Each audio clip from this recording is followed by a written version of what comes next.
দেখিয়া বড় খুশি।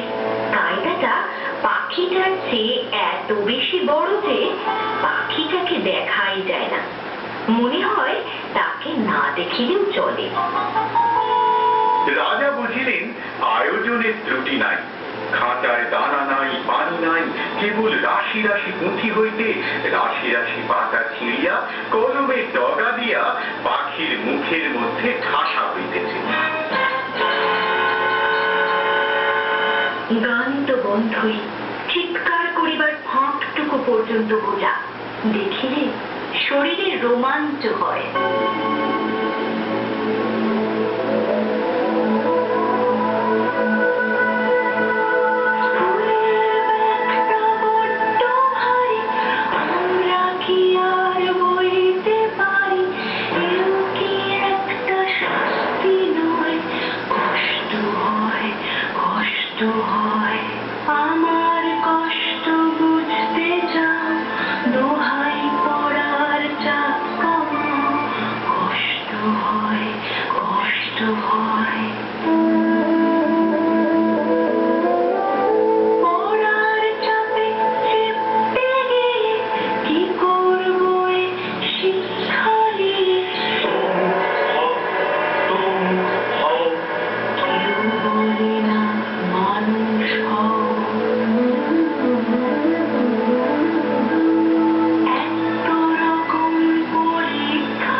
অভিভাবকেরা বুঝিল বেশ আশাজনক।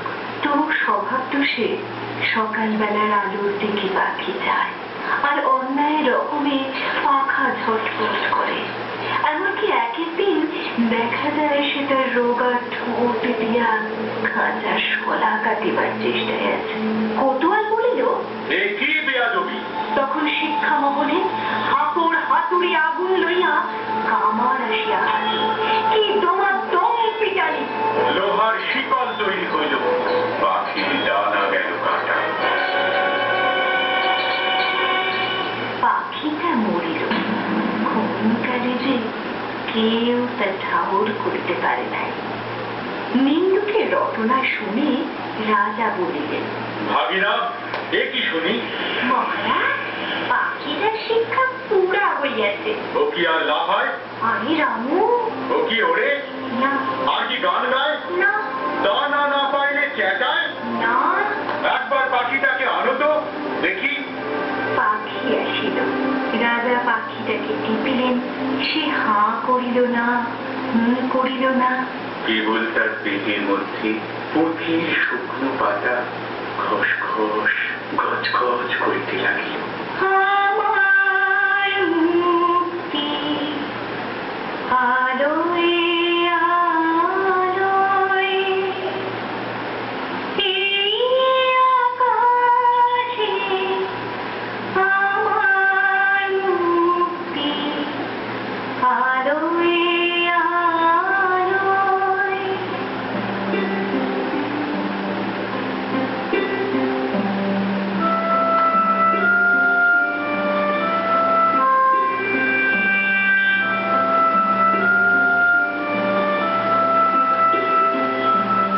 আমার মুক্তি ধুলায় ধুলায় ঘাসে ঘাসে, এই আকাশে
বলিয়া